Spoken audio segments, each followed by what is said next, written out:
Don't be nervous. We got it. Take a deep breath. Deep breath. Okay. Hi, everyone. Hi. So, Leanne and I, we both have had a little bit of a hiatus. Yeah. Oh, I have something open. Oh. Sorry about that. Anyway, so we both have had our own things going on, and we're excited to be with everyone this Friday before the weekend to catch up on some of the crazy things that have gone on the docket. At least today's been a lot more quiet than normal. I feel like normally when me and Leanne stream on a Friday, all of a sudden, like, all these filings come in. But so far it's been really quiet. So at least we can catch up. And Leanne, where do you want to even start? Oh, well, firstly, I'm going to say hello to everyone in the chat. And thank you to my moderators for showing up as well. They're amazing. I've got one question. I already had it. I got it started already. Where is it? I've lost it. Bear with me. Sorry. I'm just going to. Oh, here we go.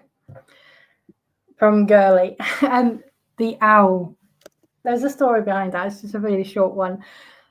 I have a 5-year-old little girl, and she loves. She likes little owls. So I wanted something for the channel as well, which was a bit of a mascot for intellect and teaching and so on and so forth.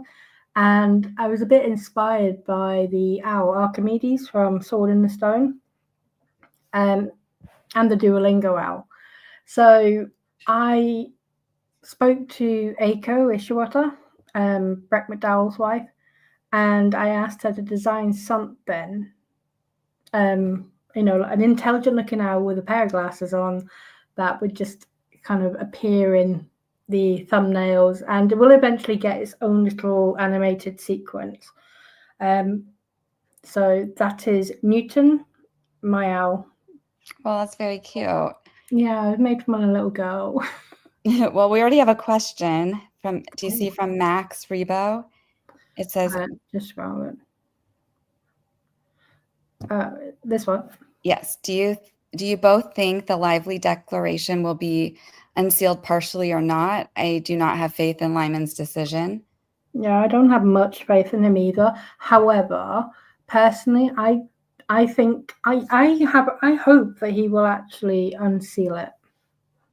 I think he will, because Wayfarer have agreed to, half of her argument is about the identity and protecting the identity of the declarant, and Wayfarer have agreed to keep redacting the name and the project that person worked on. Yeah, so, and at the end of the day, I mean, I thought their argument was very good. If the recording was made, if the audio was recorded without the consent of Steve Sarowitz, then that's potentially an issue. I thought it was interesting they didn't even say what state it was recorded in. No. Because at least then we'd have some sort of idea if it was even legal what they did. But either way, I mean, yeah, they can't just take, certain quotes. And the way Ellen said it was to make sure it was there was no misquotes or something like that. Yeah. Because you constantly do that. So it's show it all, reveal it all via transcript. I think even if the judge doesn't unseal it, the fact that Wayfarer said, look, we've got nothing to hide, she's taken these quotes out of context. There is context there. Unseal it. We're happy for her to do that. It's like the bluff they called with the do you remember with that letter sheet? Production. Yeah, exactly. So they're doing the same thing again. It's actually quite clever. I mean, for context, use of covert recordings in lawsuits. Now, I can only really kind of speak from the UK perspective. It is allowed in the UK for context, but one, it has got to be relevant, and we're already hitting a problem there if this person if the concerns around a verbal abuse situation between this person and Justin Baldoni was an entirely different project. Yeah. And we already know, like they're saying, well, it's verbal abuse, and someone's perception of verbal abuse is subjective. So And the fact that they're saying they haven't even proved, it doesn't prove anything was founded. It proves nothing about Lively's case. So it's I don't feel it is overly relevant, but we don't know everything that was said. So there is that. The other reason that it wouldn't be allowed in the UK, for instance, is if it was obtained illegally. And here in the US, some states are, we've seen it before, like California is a two-party consent state. Yep. And New York, remember when Andy, when they were on Minat, or who was it? Ezra was made the fit about Andy saying that he recorded her office like without consent, when he specifically said, I am recording this call, and they stayed on the line. So it's just funny that like the people who are complaining about Andy's recording them now, and with your subpoena, when you were going to meet and confer, like they told you how many times that you can't record it. There was 4 different emails from 3 different lawyers all telling me, right, that it's illegal to record it. Please confirm you're not going to record. Please confirm there will be no one else in the room. And it was just like a whole, it was, please confirm you will not be in public. And it was almost paranoia, really. You won't be in public. That's crazy. I mean, you can be wherever you want to be. If you're calm with it, about your subpoena, and like me and you were speaking before the stream, like who do you think it is? And because I'm still on the Liz Plank, mountain, like I think it's her. But I also think maybe I just don't like her. And I can't get past thinking like who would do something like this, because it's obviously, to me at least, it's obviously a setup. Like whoever it was doing this, in my opinion, on behalf of Blake and Ryan, because they went in there and recorded this. And they also somehow brought up Blake and Ryan in order to get, to bait Sarowitz into saying something about them.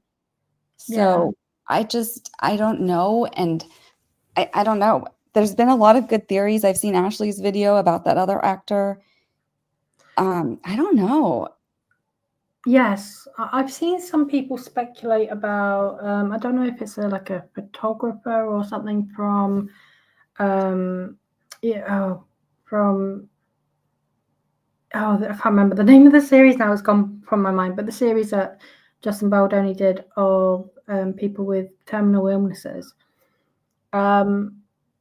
I don't think it would be that guy, because I'm aware people have said, there was something he posted on Reddit, where he sort of said Justin Baldoni wasn't nice, like he was awful to work with, etc.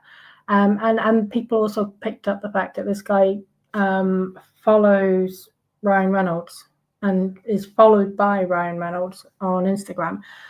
But that project, I'm pretty sure it was like, it was before the filming of the movie. So therefore, I don't see, I don't know, unless there was another project that he was working on, which wouldn't make sense, because if he was so unhappy and then doing the first one, why would he come back?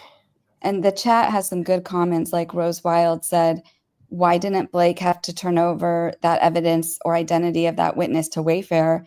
They have been stating that stuff from Sarowitz since December. Actually, sorry, Rosewild, that was a different comment. The comment you said after that this one, where you said that you think that Blake and Ryan had them record it also, and this would have been before the lawsuit, and it proved they planned it. I think you're right. That's what it felt like. The declaration and the memorandum, it felt like this wasn't a smoking gun. Like it felt like it was, if anything, it showed that Blake and Ryan had set them up, like it felt planned for sure.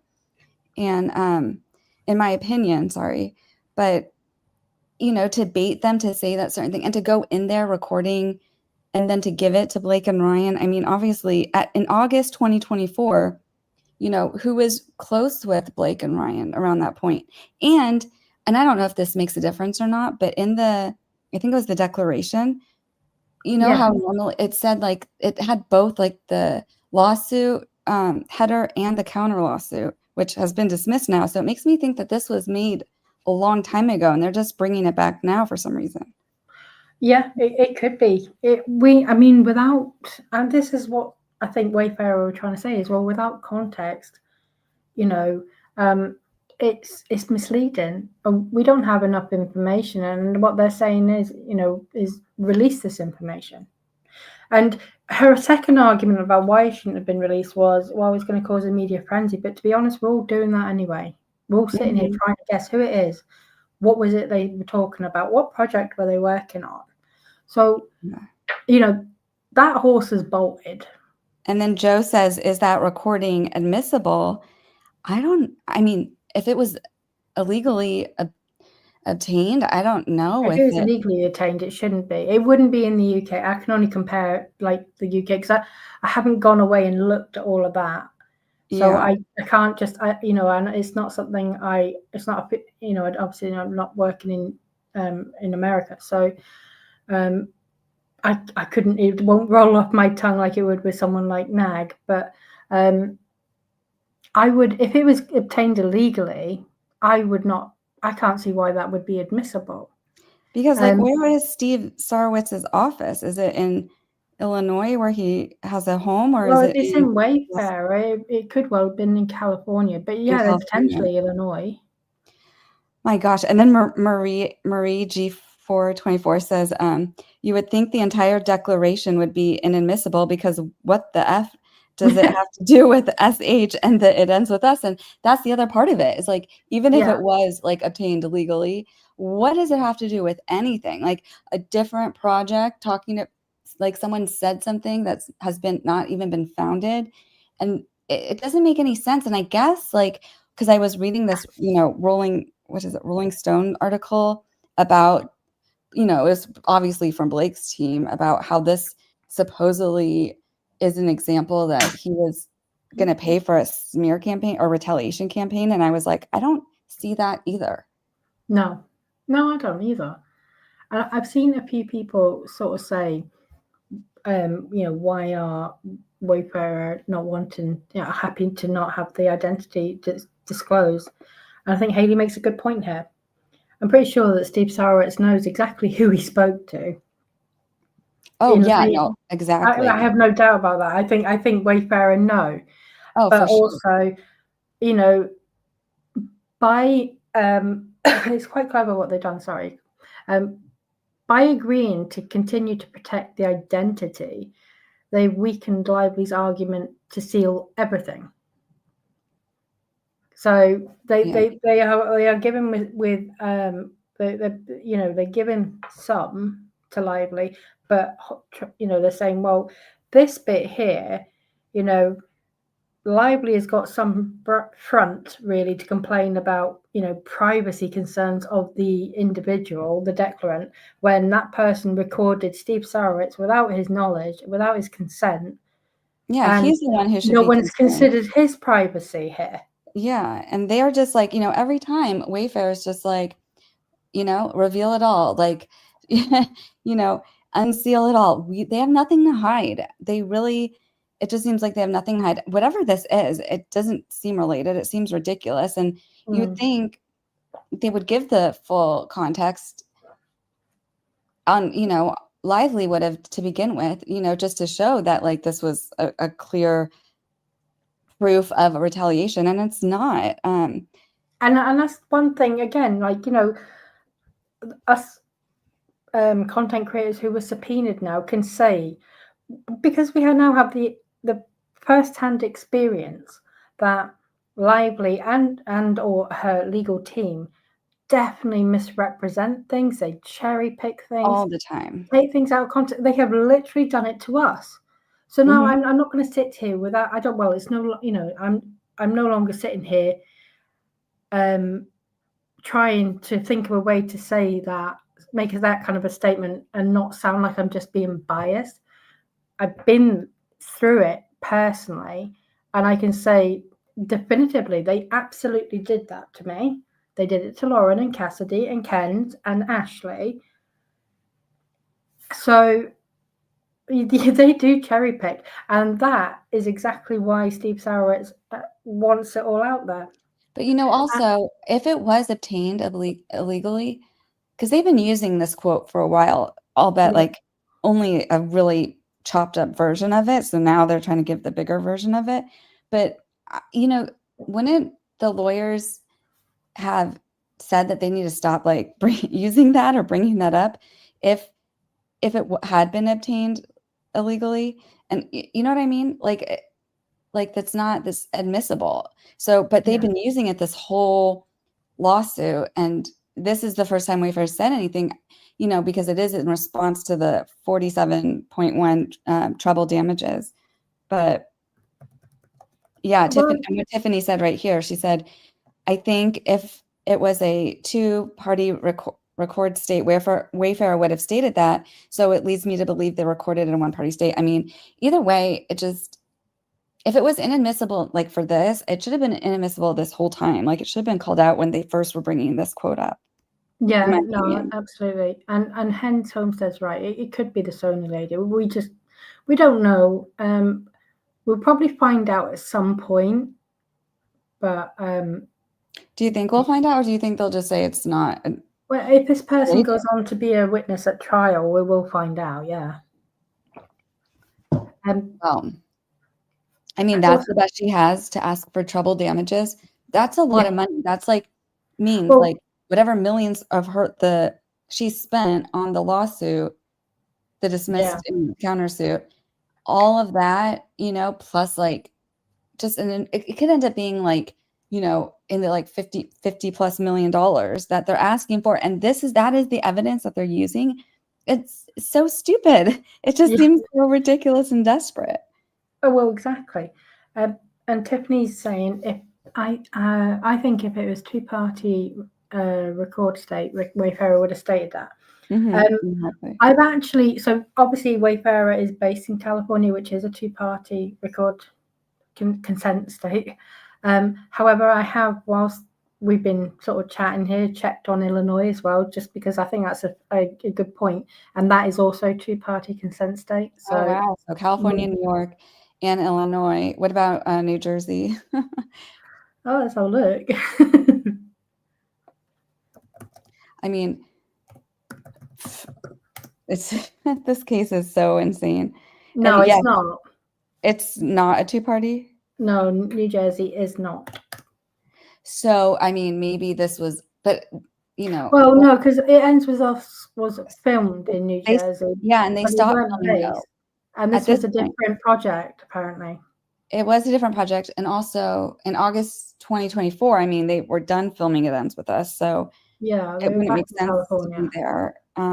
Wow. And then Joe said, but how would this help Blake with the retaliation part? Well, they're saying, I mean, I guess their argument is that somehow this is Steve Sarowitz admitting that he's going to pay to retaliate, which that's not how it seemed to me. I mean, the exact quote was something like, oh, here, I actually have it here. Wait, this was from August. Oh, sorry. No, that was a different part of it.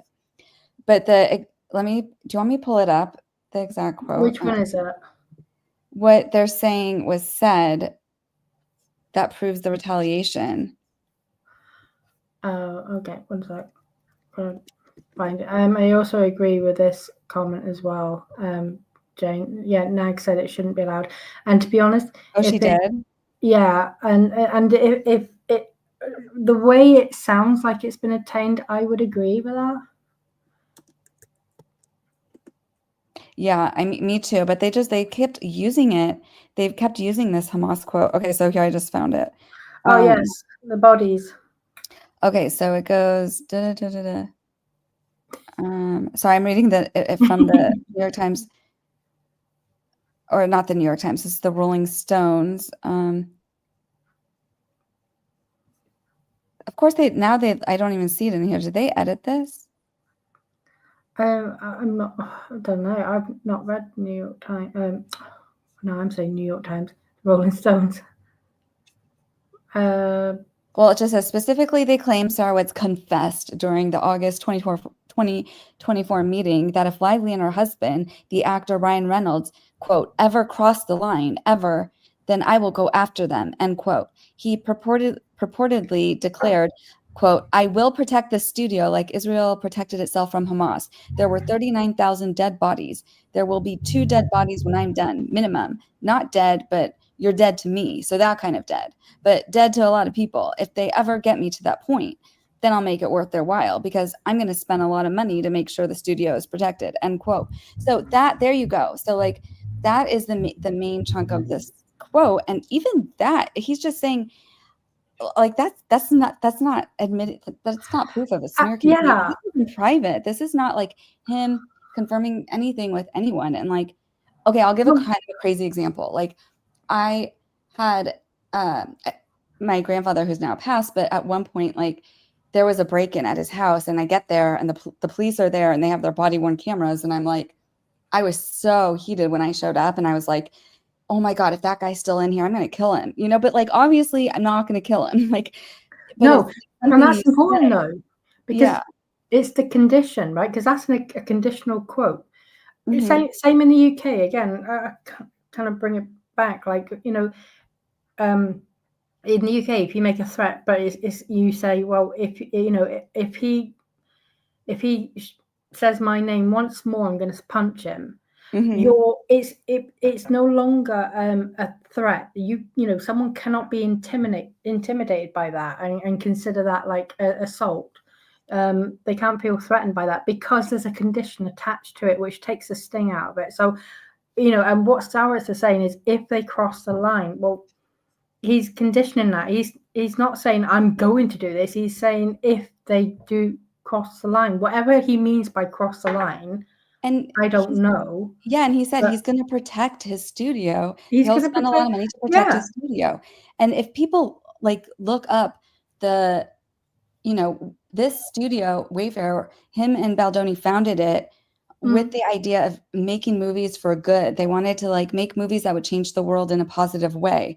So it's like, yeah, he's going to protect this because in his mind, was not supposed to be one of the Hollywood machine studios. This was going to be studios that did movies that like we need in the world and out there that would resonate with people in like a good way. Yeah. And then, so like him saying he's going to protect it seems like a good thing. You know, it's everything that they're trying to do, I think is failing. And at this point, I just can't tell if they're banking on like either Lyman just being so incompetent and biased that, or in my opinion, you know, that he's just going to do whatever they say, or if this is all for PR at this point, because they clearly don't have anything. I'm going to kind of interject here and just throw something back, but the way, even with the wording, right, which, you know, when you go past the 2 dead bodies bit, right, it becomes such a word salad where he's like, yeah, but I don't mean it like this. I mean it like that, you know, and he's really going out of his way to make sure no one takes him literally. Like, I don't literally mean I'm going to kill him. I mean, you know, blah, blah, blah. They're dead to me. Yeah. It becomes such a word salad. Like, again, that's the second reason why it's not really a threat. But how is this saying, you know, well, if you cross the line, if you do anything to harm my studios, I will protect it. How is that any different to her text to Justin Baldoni with her dragons? And also, he was saying like his studio, right? He's not. Yeah. So he's like, if you come at my studio. So this was in August. She didn't file her SH whatever, right? Until, what was it, October? Yeah. So this was before that. So how is it retaliation? Is it premeditated retaliation? Like, it doesn't make any sense to me, like what they're trying to say. And here's a good comment from Missy. Don't you find it weird that someone has an issue with Baldoni, meets with Sarowitz, and he goes on a tangent about Blake and Ryan? It's a setup. I agree. To me, it seems like I think it's a setup. But it's like Kay Bella has said, you know, what if the recording wasn't even about Blake or Ryan? That's possible. But I mean, the quote they provided does have Blake and Ryan in it, but we don't know what led up to the conversation. We don't know how we got there. It could have been just a throwaway comment. Well, it's going to be a problem. I mean, if this is not admissible, like Nag, said, then they've been using this Hamas quote thing for so long in this whole lawsuit and so many filings And it got his, it got him. Steve Sarowitz was the one that ended up with a genuine threat from that quote. oh yeah, exactly. The $100 million quote. Anyway, Exactly. he's the one that ended up, someone attempted to extort him under threat of kidnapping his daughter. He had part of his home, someone attempted to set fire to his property. And Blake Lively's concerned about the identity of a witness, a non-party, which, by the way, she did not extend to, in particular, Cassidy. Oh yeah, well, or to most, I mean, For the most privacy people, but issues in on the particular, docket Cassidy. were non-existent. I mean, they basically doxed everyone that was a non-party. And now all of a sudden you're like, oh, well, we don't want to share anything more to protect this person. But then in the Rolling Stones article, it says that this person would be someone who would testify at trial. So eventually we're going to know who they are. You might as well rip the Band-Aid off now. Okay, so would you go did a deep dive and check out declarant? Checked out declarant Darren Statt. Now I've heard that name, but I don't know where I've heard that name. I have no idea who that is. She's good at her deep dives as well. I love watching. He works at CAA. Yeah. Or no, he's part of CAA. Sorry. He's represented. Okay. Wait, it says CAA exits talent agent. Oh, he's a talent agent? I mean, I don't know. No, it's interesting.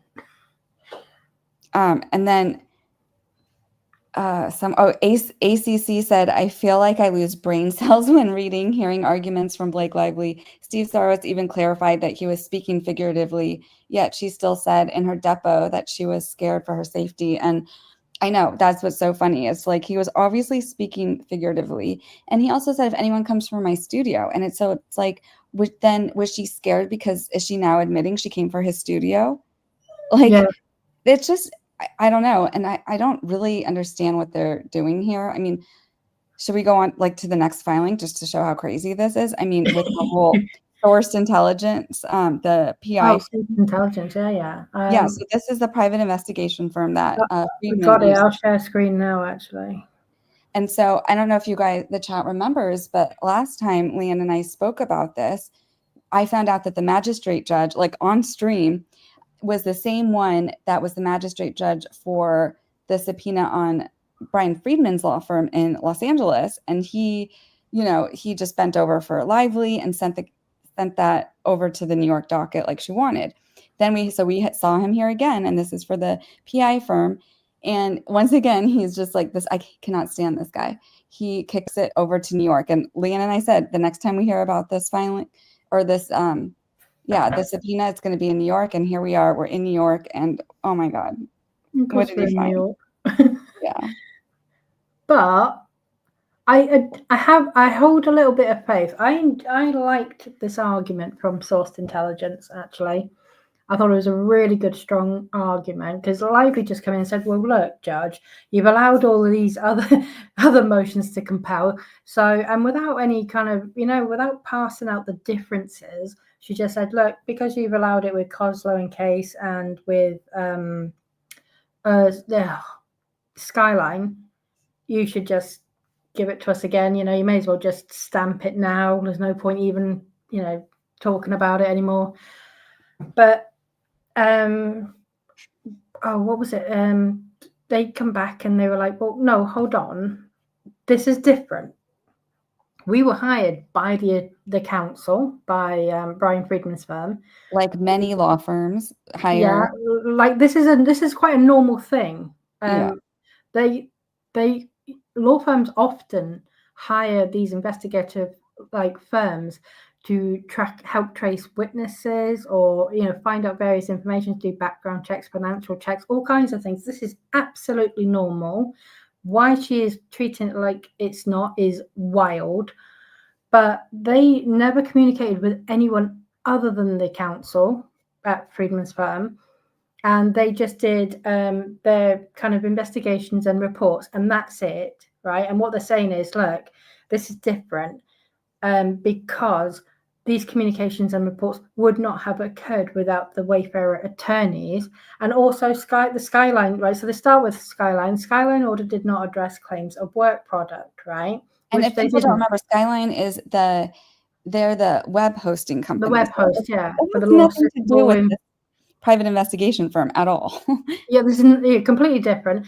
They're also, I mean, then there's also the Coslow and Case, who were the employees of the PR firm, of Melissa Nathan's PR firm. So, completely different. But they have detailed here why the Coslow order to compel to produce documents was different. And some excellent points made. And then they kind of finish up and say, look, at the end of the day, Lively is just speculating. She has not identified a single fact to suggest that we were involved in the media campaign. Yeah.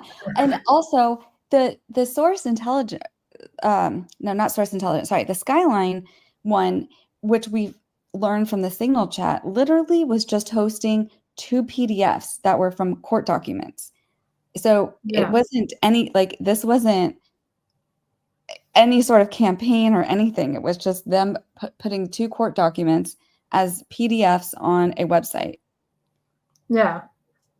So I don't know why they're trying so hard to use the Skyline, Signal chats and whatever with, Coslow and Case with the PI firm for Friedman. I can't connect those dots in my head because I don't know what they're trying to do here.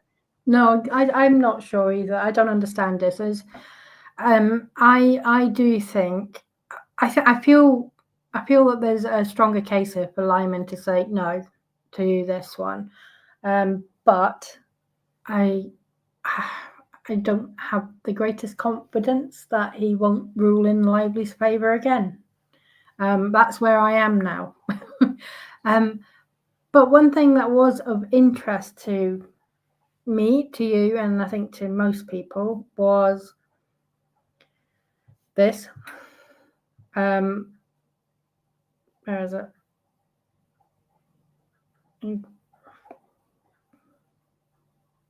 This. Can we still see this? Yeah. Yeah. Oh, so about the filming, yeah, being. So yeah. So, and this is not the first time I've seen Lively change her story from one docket to another. I think I regularly cite the wording she uses in her New York complaint when she talks about the birthing scene and she's nearly nude. Yeah. And then when you go to Texas, to the Jed Wallace,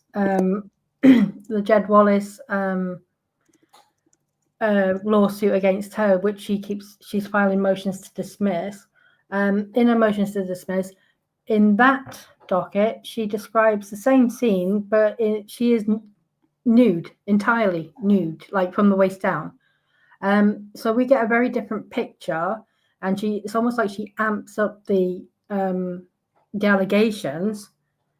And I've always speculated it's because Wayfarer are not in Texas. They're not there to file something and say, well, hold on a minute, that's not true. And Jed Wallace cannot speak to it because he was not there. So it's almost like that's just really funny. Advantage, forgetting that people like me sit and look at both dockets.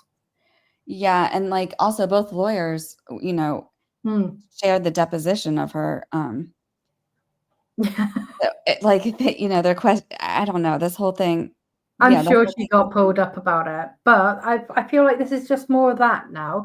So now the smear campaign, the retaliatory online smear campaign, began during filming and promotion of the film and continues to stay. But the thing is, right, is where her actual lawsuit is for the retaliatory smear campaign. This is not that docket. So she's alleged in under her own lawsuit that and in Texas, by the way, with Jed Wallace's, that the retaliation began sort of sometime in, I think, around the end of July, start of August, that sort of time. So, but now here, I mean, this makes no sense, right? To be alleging. I know there is a problem with proximity, like the retaliation that she's claiming is more than a year from when the protected acts were she's claiming alleged to have occurred, which is a problem. Yeah. Because you can't, if it's too far away, which I believe over a year it should be, in this case, then she can't really argue that it's retaliation. But So they do this she all the has to do time. something about that. They do this all the time, I feel like, her lawyers, and they get away with it. I don't know how. And I mean, it's not like they didn't know Lyman would see that. Well, maybe they do know Lyman won't actually read the stuff, and because they knew that this was going to end up back on his docket Yeah, eventually, exactly. because they always get their way, and they must, I mean, it's just like they obviously don't care to just like do something like this and to say it continues to this day. Okay, well, Lyman already said you have a cutoff date of like February 2025. Yeah, the So, 18th of like, February. stop But harping about it going on to this day. do you see a problem though with her alleging now that the online, specifically it says online smear campaign beginning during filming, which was, May 2023, right? Melissa Nathan and Jed Wallace, right? Bearing in mind, Wayfarer clearly didn't orchestrate them directly. I don't believe they did at all, but they didn't orchestrate, and she's never alleged this anyway. They didn't directly orchestrate an online smear campaign. They hired someone to do it, but they didn't hire that person until more than a year after the filming began. So how That was this doesn't make any online smear sense. campaign Why going would they on try to, without Jed Wallace? and logically, it doesn't make sense. Why would they try to tank their own movie while they're filming it by smearing the lead actress? Like it really doesn't make a whole lot of sense. And I mean, that's why I keep thinking that, Wayfarer is going to prevail because they're getting towards the end here. And I mean, I don't know. Exactly, Emma. Like even with the signal chat, I mean, why did they bring that in again? I don't even know what that was for.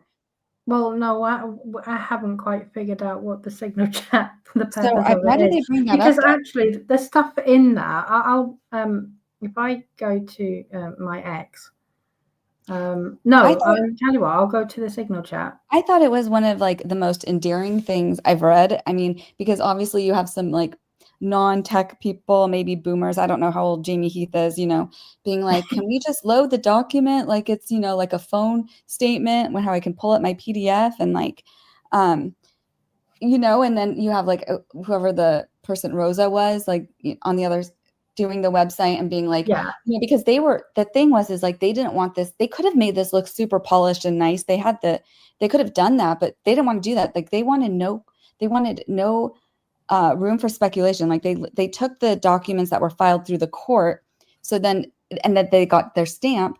So they're using that, and that makes the quality go down. And so that was also part of the problem. Whatever. They figured it out in the text and they were so nice. I mean, this is like they were dealing with something so stressful. Like I've worked in crisis PR before and like you could every single text that has to do with something like this usually has like some F-bombs dropped or whatever. These people were so nice and encouraging and yeah, um like and then remember you didn't want you wanted me to remind you about the Terminator. I mean, they call yeah. someone Well, we'll come to the term because that's right there. But I wanted this comment from Jamie Heath for me completely undermines her allegation that this website, at least, because this is what these messages are talking about, but it undermines her allegation that the website was part of the smear campaign. He's literally telling you, right? Bear in mind, at the time he wrote these messages, I don't think they believed they would ever be seen. no. But he's saying we're not monetizing off it. It's simply a landing page to have access to legal documents that are already public. So let's go. So with that, let's go live. That's they're not sitting there going, yeah, I wanted to make her look as awful as I can, or anything. Well, and And there then is nothing on there keep about like going down. what is on the website is literally what he says. It's the legal documents, nothing And if more. you when you sorry. I did like this though, leaving off the emoji. Sorry, I just lost it. Oh yeah, so if you keep going down though, there's at some point where it says like the other, people with different views are talking and he's like, Let embrace everyone. Like that's Oh great. yes, Like the law. Oh, is it Baldoni Pals or something? The um Reddit.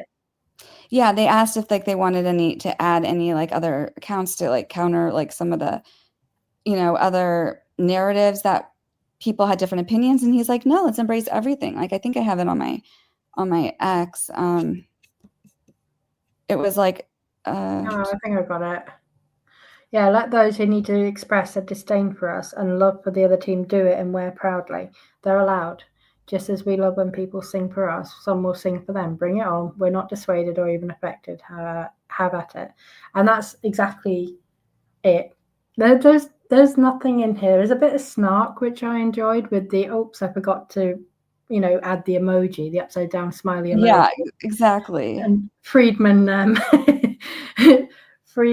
with his suggestions for the names and It ends things, with saying, truth or no, let's not be theatrical. yeah, and I just thought it was everything, it was like so positive, and it just like what a oh God, what an awful smear campaign. They said embrace the voices of both sides. Like Well, I've everything been that they're smeared putting on the worse. docket is making Wayfair like everything that Lively is trying to unseal and be like, Yeah, smoking gun. It's backfiring like spectacularly, and I I feel like I got smeared worse by Lively during this lawsuit than she has by these guys. yeah, and it's like it just everything. Even with the declaration, it felt like that seemed like a setup to me. She's the one who keeps coming off as the one who's smearing them. Like this was just seems like they just want to get their truth out. They want to put the two documents. They didn't want any, like you said, any production, anything theatrical. They just wanted to get their truth out. And then you could see how shocked they were. Like, ooh, I love the internet. We got 85,000 views already or something, and um, it was very endearing. It was a very endearing conversation. Like I liked these people.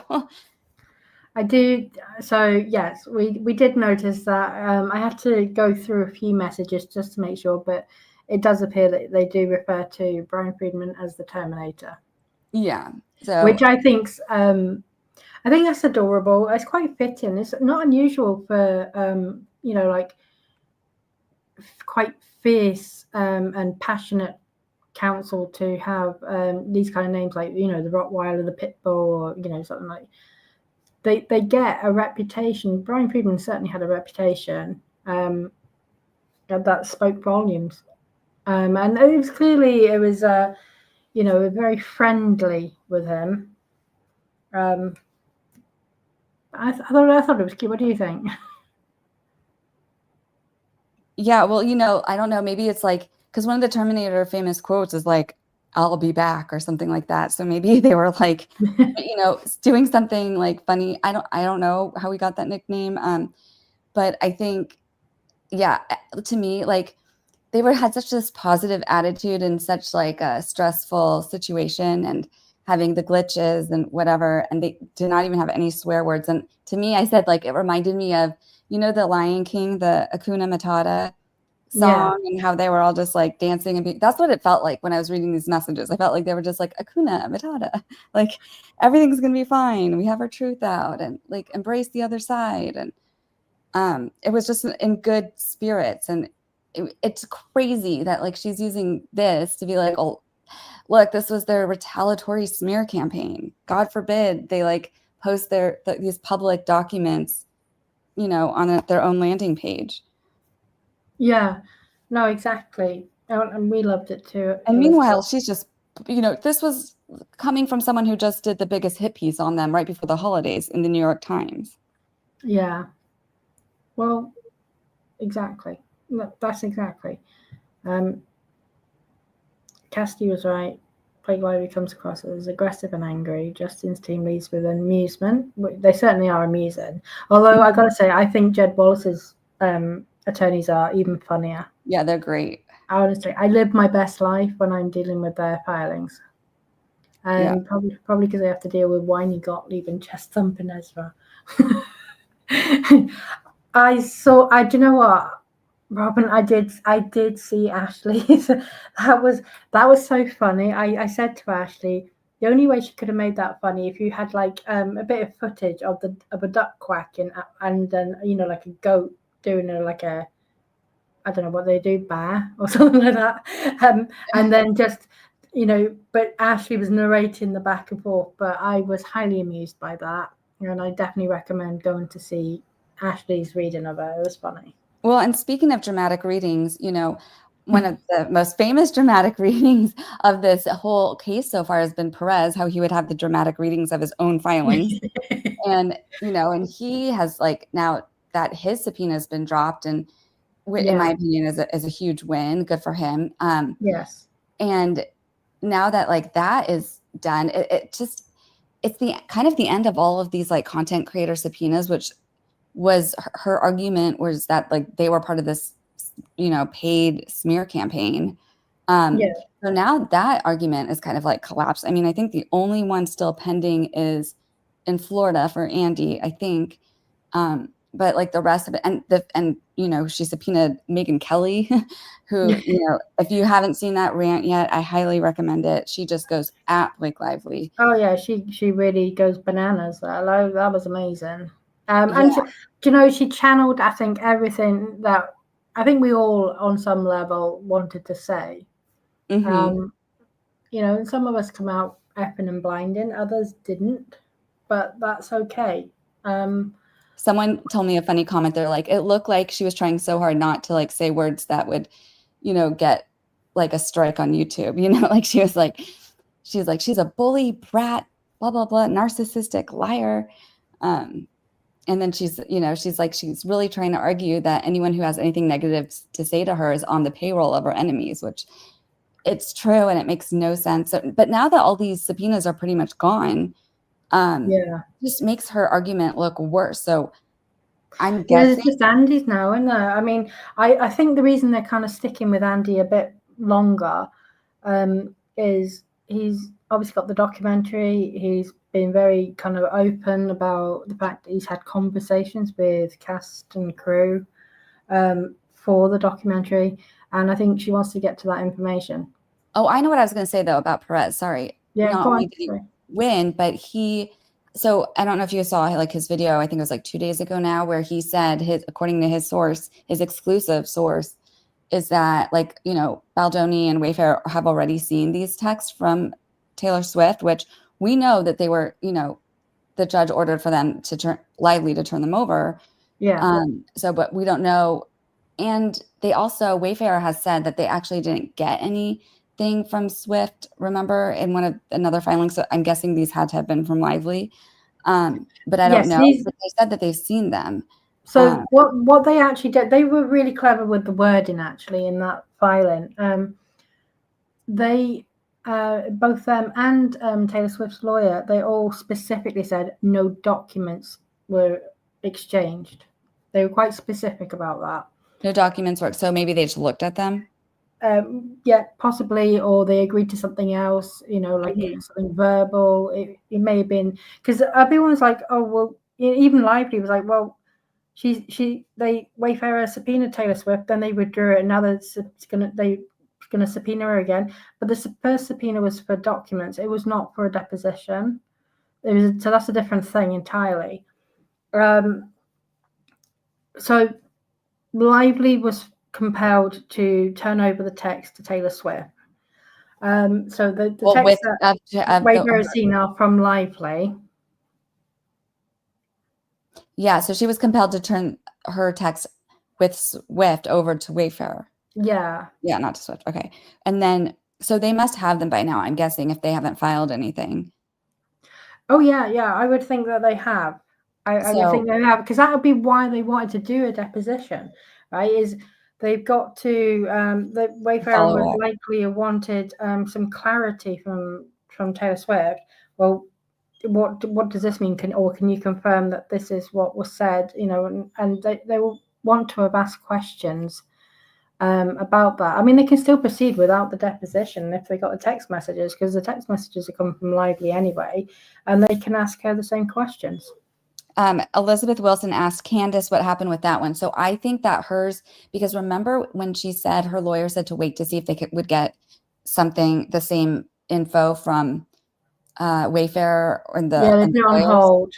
So now that they did get that, and that was the reason they wrote when they withdrew the subpoena for the Nevada docket for Perez. They said they no longer need it because now Wayfair has turned over 80,000 pages of documents, blah blah blah. And so they are going to have to do the same with Candace. I think they wanted their withdrawal from Candace to be quiet as well, and so that I'm just guessing that hers has gone away, and like.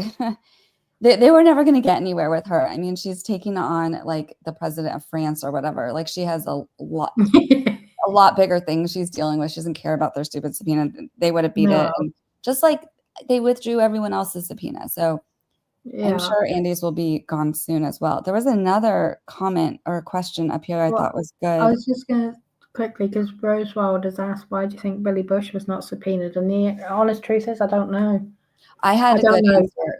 Jane from X, she said, Guardian Jane. Yeah. She said because he's related to like 2 presidents.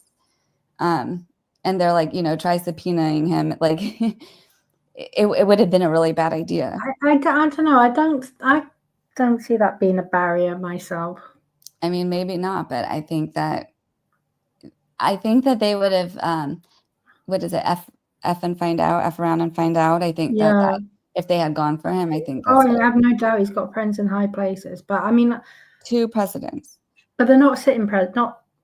Not one of them's not the sitting president. I don't know. They're not sitting, but like I mean, they were, they're still like extremely powerful. They know people. Like Which I don't know. presidents are they? Are they still alive? I forgot what she had said, but I don't know. I just found that. I think that's a bit wild of a thought process. I'm not saying it's not. He's the nephew of George W. Bush. Right. George H.W. Bush. And then he's the first cousin of, George W. Bush. So, the 41st president and the 43rd president. So okay, one of them's dead though, isn't they? Like the senior isn't he? Maybe, but still. And then that means that he's also the, cousin of like Jeb Bush, who was the former governor of, I mean, he's just, I don't know. I just think that some people you kind of don't want to mess with. And with this thing that I don't feel is legit, I feel that's why they didn't. And God bless Billy Bush, because I love that he's like having Elsie on, and she's getting her, even a bit, she already had a huge platform, and then it just is getting this even bigger so people can see the other side, because I don't know what's going to happen at this point. It does feel like her lawyers are just, going for broke. Everything feels like a Hail Mary at this point. It's just like, what can we do for PR? What can we do to try kind of like, just how far can we push Lyman? How far can we go with this before the deadline, where I think we're going to see Wayfair file the motion for summary judgment, because there's no case here. Yeah, no, I don't think so either. Missy, you might be right. He probably is. However, Jane does make a good counter argument as well. It didn't help him when he was cancelled. It could well be his connections, his family ties. It's hard to know. And I've seen nothing.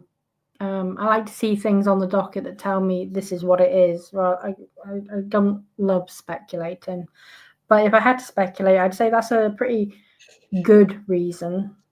Well, and speaking of connections, I don't know if you saw my post on this, but I had gotten this like anonymous tip that Lyman's father, Judge Lyman's father, was like a big time Hollywood lawyer, which I didn't really realize, because for some reason, I knew about his brother being a big time Hollywood director and having a lot of like pull with Hollywood, but then the dad was like BFF with the CEO of Time Warner and was like the head lawyer for Warner Brothers. I mean, like the dad wasn't just like, a lawyer, just like a random lawyer for random stars. I mean, it was like the entire studios. It was like, and like Doug Lyman, the brother like had, spoke about how he would like became friends with Spielberg and fly on his plane to go to California with him and stuff. And like, I don't know if that has anything to do with Louis J. Lyman, the judge, maybe, who knows, maybe he had nothing to do with any of his father's Hollywood stuff. It does say that he did work at his father's firm for like 2 years or something, but we don't know on what. But I just feel like he is a little, biased, maybe because. I think I agree. I mean, I do feel like he's definitely leaning towards Lively. There's some decisions I don't like and I don't agree with. Yeah. And I do feel like, I mean, Lively kind of said it herself in her joint stipulation with source intelligence, how many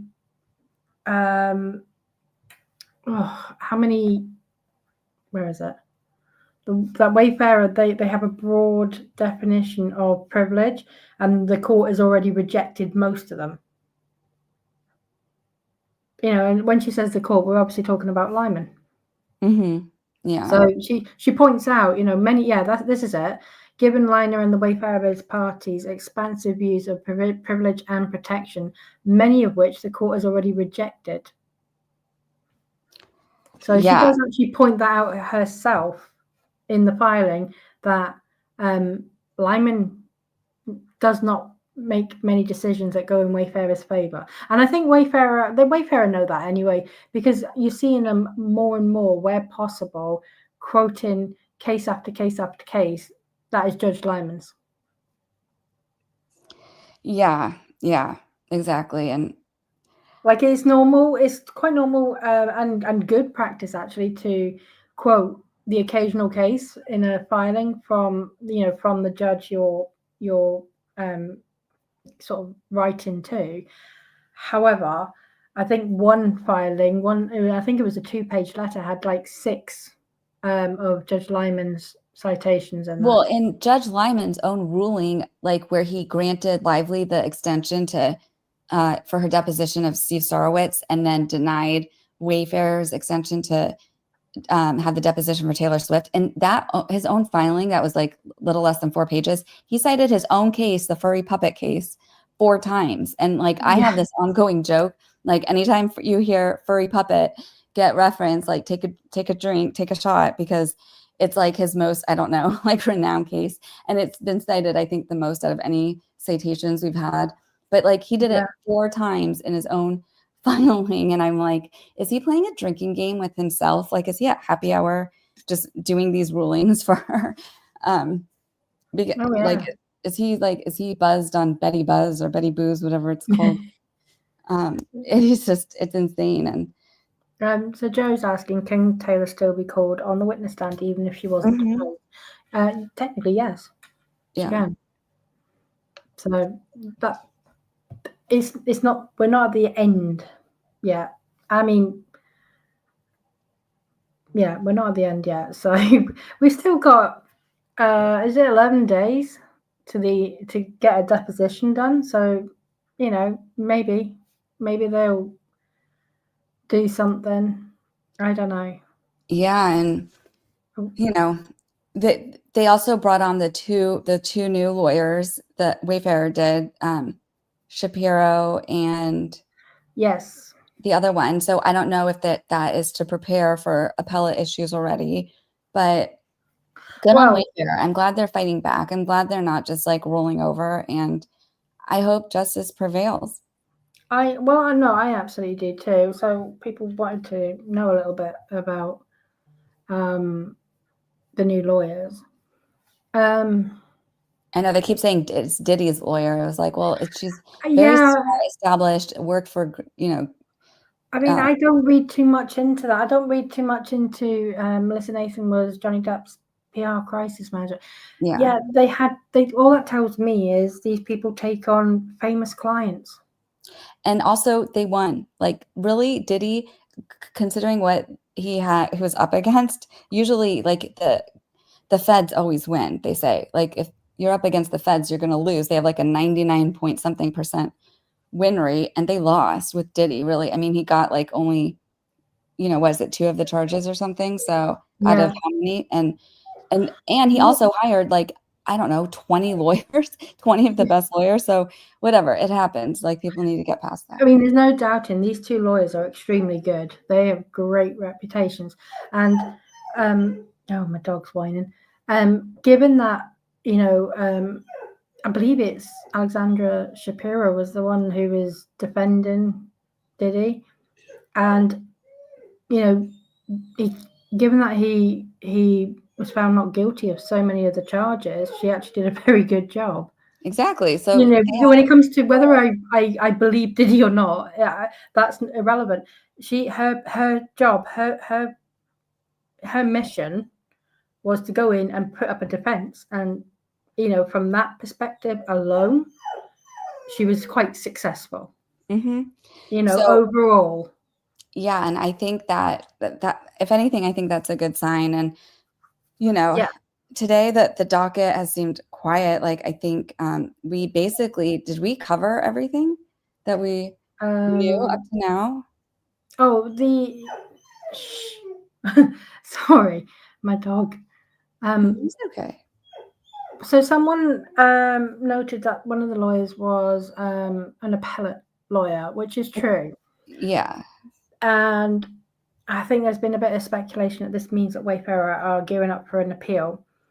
That is not definite at all. That the fact that they've hired someone who has appellate experience, that's not a bad thing to do.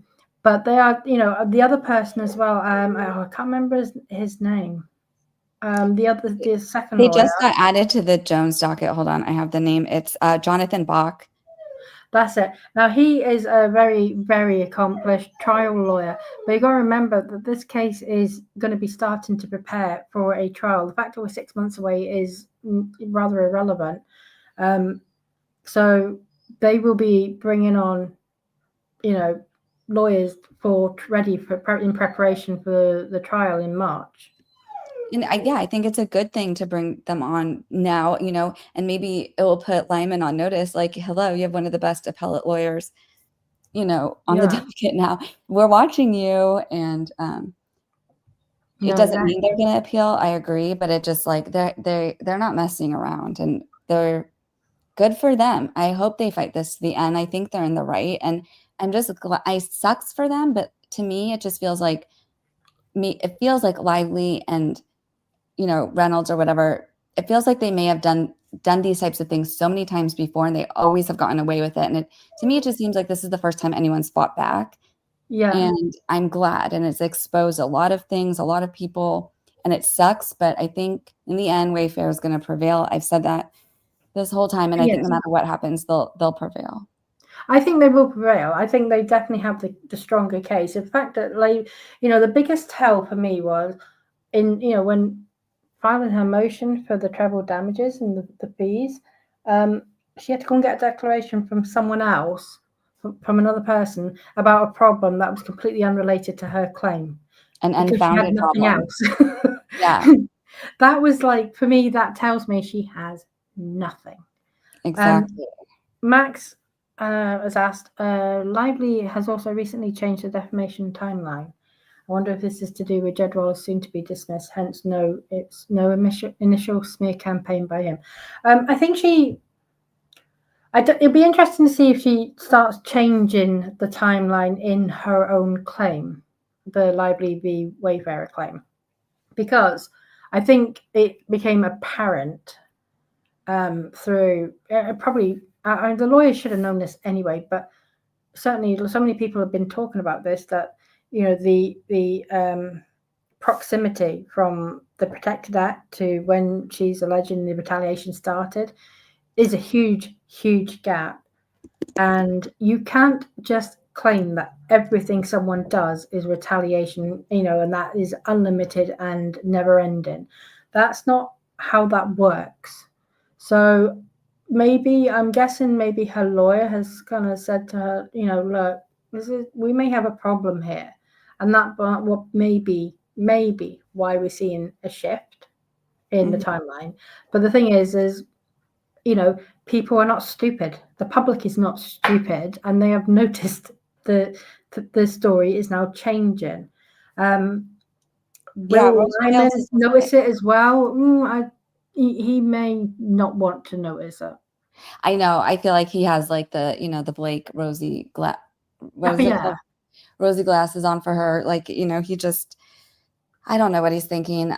But I think that they get a lot past him. And Rose Wild said something like, that is a bad thing, DFJ, if this settles. Well, I wasn't talking about settling. I think it's good they're fighting it. yeah, And I think it's good they fight it to the end because I think these are the only people in the position to fight back with the resources to fight back. Because I don't think anyone's would ever be able to fight back against these people. I mean, and you look at how they overwhelmed the docket with her lawyers, and she has an endless amount of resources. yeah. But so Exactly. I don't think that they're heading to settle. No, nothing's telling me that I see Yeah. nothing either. Speaking of Rose Wild, why do we think Brian has not appeared on any filing or anything in many months? And do you think he'll be back soon? I think he's busy. He's got other big cases going on as well. He's definitely still involved in this.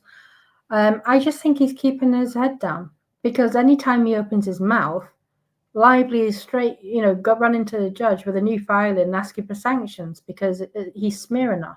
Mm-hmm. So I Yeah. think he's just trying to avoid, any giving it Lively anything to kind of inflame the situation. And Yeah. he's not out of this though. She is really pushing to silence him, and I suppose effectively it's working. It's like us with the content creators. Some of us content creators went quiet for a while Yeah. after the subpoenas. I just had my 2 weeks where I just kind of needed to stop. Here's the difference. By silencing Friedman, that gave way to Fritz and Ellen, and we got to hear all the Yeah, other amazing voices that are, that have done filings that now and have taken over. So it's like whatever, go for it. but I mean, since because one of the filings she accused Fritz then of smearing her as well, and if you notice, like Ellen then took over from Fritz. So Yeah. Well, at the end, we're Freeman not did seeing a as much. deposition. Yeah. So I mean, we'll see what happens because, like we said, that the deadlines are coming, and for the end of discovery and the end of depositions, and then we'll see what happens from there. But it's probably going to still get more exciting. Today's been a quiet day, and thank goodness, like me and you, I think we're all caught up now on the past like 2 weeks, pretty much. And I don't know if you want me to tell them, but like this is going to be like our last Friday, stream together like this with both of our schedules are kind of crazy. So just look for us on X because, whenever either of us are going to be streaming, I think we'll post on there or Yeah, wherever. But both of us aren't really able to have a consistent schedule at this point yeah, for it'll be kind of this, ad but we're going hoc. to keep on it. Yeah. When we can get together, we will get together. Yeah. Which I do anyway with other people like Cassidy and Ashley and various things. Well, I kind of prefer that anyway. As I said, my schedule at home and the fact that I'm working to a completely different time zone is Yeah. not always easy. And my family life took a huge hit because I was working so much. That's why I had to take 2 weeks where I just needed to spend time with my husband, spend time with my little girl, and just remember that I run on British time. Yeah, Um, exactly. And, and so we just like, I want to make sure we let you guys know that we're still both like, at least individually, going to try to get on when we can. And I mean, a lot of people have been so supportive when they found out, like, I just lost my grandfather and things have been crazy. My schedule's been insane, but this is a distraction that I really embrace and that I really appreciate. And I love this community so much. And so I'm going to try to, I'm going to get in when I can. And, hopefully get back to streaming. I somehow lost viewers even when I wasn't streaming on my YouTube. So, but I'm going to try to get back to it, and because things will be starting to pick up again soon. So, again, yeah, it will do. we're just glad that we got to at least have like a little final hurrah and get both get our feet wet again and see the community again, and just let you guys know, we're still going to be covering this case Yeah. And you'll see us around. Yeah, definitely. And you know, I will probably try to do a bit more streaming as things are coming down, because it's a lot to do the ex posts. They take much more of my time. So it's probably easier to just read the file and kind of say, oh, this is what I think, and this is what that means, and this is what might happen in real time. I've tried not to do that because other people do that, and I don't want to tread on their toes. But you know, at the same time, I'm kind of compromising myself a little bit. Yeah, so you just have to do whatever's best for you, Yeah. and like, you know, and people will gravitate to whatever, you know, ways they like to, you know, pick up the information via X or YouTube or whatever. So we just like, I just like want to say thank you to you for, you know, starting like this, the teamwork, you know, our dual stream that we had, and I think it was like an amazing run. And I just thank you to the community and everyone. And we're both going to keep at it. So just keep looking out for us, and you can make sure you subscribe if you want to get like updates for whenever we're going to be going live again. And just really quickly, this last question from Christy: how much of these decisions are Lively versus Lively's counsel? I believe nearly all of them are driven by the client. I agree. I think they've all, you know, I think Lively's lawyers are getting shouted at a lot. Do it, get it, I want this. And I think they are just doing it. Yeah, I agree. I agree 100%. I think, you know, they're just doing whatever the client wants. And I guess this client is, yeah, absolutely. I can't explain it, but I don't think they would be doing this on their own volition. So no. Well, I mean, it could be a case of bad advice, but these are quite elite lawyers. So I would be surprised if they were given you know, all of this bad advice. Sorry, my dog is just now. No, you should take your dog out. Take your dog out, and we can call it a day. And thank you, everyone. And I hope everyone has a great weekend. Yes. And stay tuned. Stay tuned. Thank you to everyone. Thank you, DFJ, and thank you to my moderators as well. Yes, thanks, for all the hard work. Yeah, we'll be back when we. We just got an update. Oh my God, Laura, you're killing us. She said Lyman denied Blake's motion to compel. Wait, what? All right, hold on. We're just looking for this. Is this on the source intelligence? Yeah. Oh, right. Okay. So I can. Oh, yeah, it is. Share screen. So we're just going to go a little longer and just. Your poor dog. Do you want to take your dog? No, the dog. No, she doesn't want to go out. She's just wanting in the room. Okay, so this is the source intelligence. So this was the one that was, remember, it was in LA. It got kicked to New York. And then now Lyman apparently just denied it.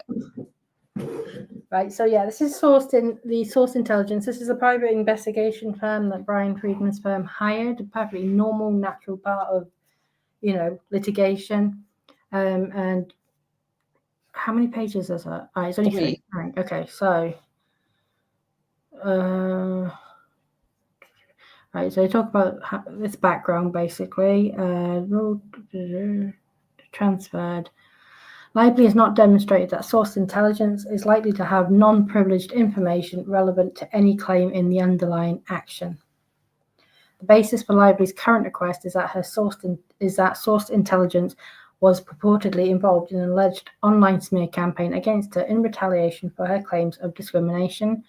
Lively, however, has proffered no facts to support her suspicion that source intelligence was involved in the conduct she alleges to have been wrongful.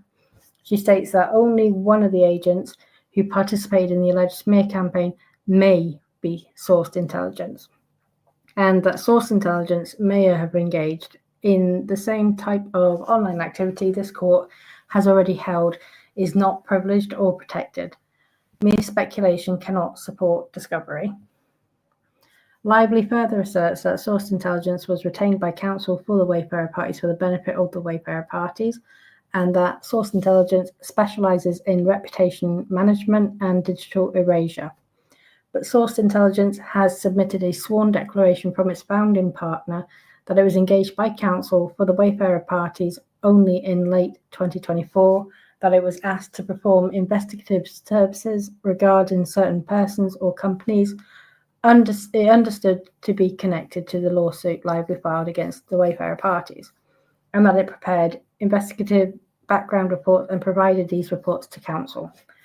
The founding partner specifically denies that sourced intelligence performed any services related to social media monitoring, influence operations, digital erasure, or web monitoring, or that it performed any services connected to the digital campaign alleged by Lively.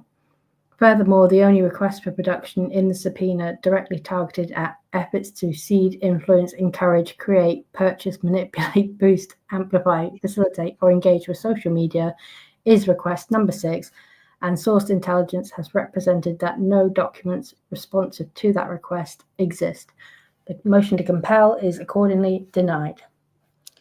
Well, what a happy note to end on. Yeah, I think that is like a mic drop moment, like denied, sit down. So the private investigation firm is now, out. So once again, another subpoena bites the dust for Blake Lively, and I hope that she has the weekend she deserves for putting everyone through this. Yeah, definitely. Well, at least that's what another subpoena she hasn't got and got nothing from. So yeah, on that note, well, and finally, kudos to Judge Lyman for making a good decision. Yeah, I mean, I guess I should, say on when this one occasion. On occasion, yeah. So thanks, Lyman, and keep at it. Yeah, keep at it, exactly. I mean, I did say though at the start of this, I thought it was a good argument. She can't go in and say, well, you allowed these subpoenas, you compelled these subpoenas, so I want this one. It's not an argument. Yeah. So on that note, we hope everyone has a good weekend. Oh, just really quickly, I just got to say, sorry, wrong one. Hello, Mama. I hope you have a great weekend too. Van Zandt, on the 27th, I think it's the 27th. I'm just floating this out there, but I think we have, I have an agreement with Lauren, with Cassidy, and with Ashley that we are going to do something together on Van Zandt, because that is the anniversary of the Van Zandt lawsuit. Oh, that will be good. Yes. So, and we were someone in one of my comments said, why don't some of you subpoena content creators come together and do something like a special or something? So we haven't. I'm still flashing out ideas, but we have kind of agreed in principle. Like Cassidy's up for it, Ashley's up for it, and Lauren, if she's in town, is also up for it. So I will keep you updated on how that goes. Yeah, that'll be fun. I mean, that's my Roman Empire. I'm dying on that hill. I think Van Zandt should take down this whole case. But well, if you're free, come and join us. Yeah, that would be great. Well, I can't. Like I said, I can't commit to anything right now. But no, you can't. But if you are free, though, let us. I will send you a link, and if you're free, by all means, join us. Alexandrina, yes, bedtime for me too, also in the UK. Thank you, everyone, for coming. Thank you, DFJ. Thank you, mods, and I will speak to everyone soon. Yes. DFJ, are you on TikTok? Yes, Law Nerds and Pawn Nerds, I think is my name, or just at Law Nerds, I think. At Law Nerds. Yeah. Brilliant. But I haven't posted on there in a little bit. I need to do that. But there's I have a lot of good trial clips on there if you want to check it out. Thank you. And if everyone would be kind enough to like and subscribe and hit the hype button as well, that would be really helpful. Well, thank you. Thank you. See you all later.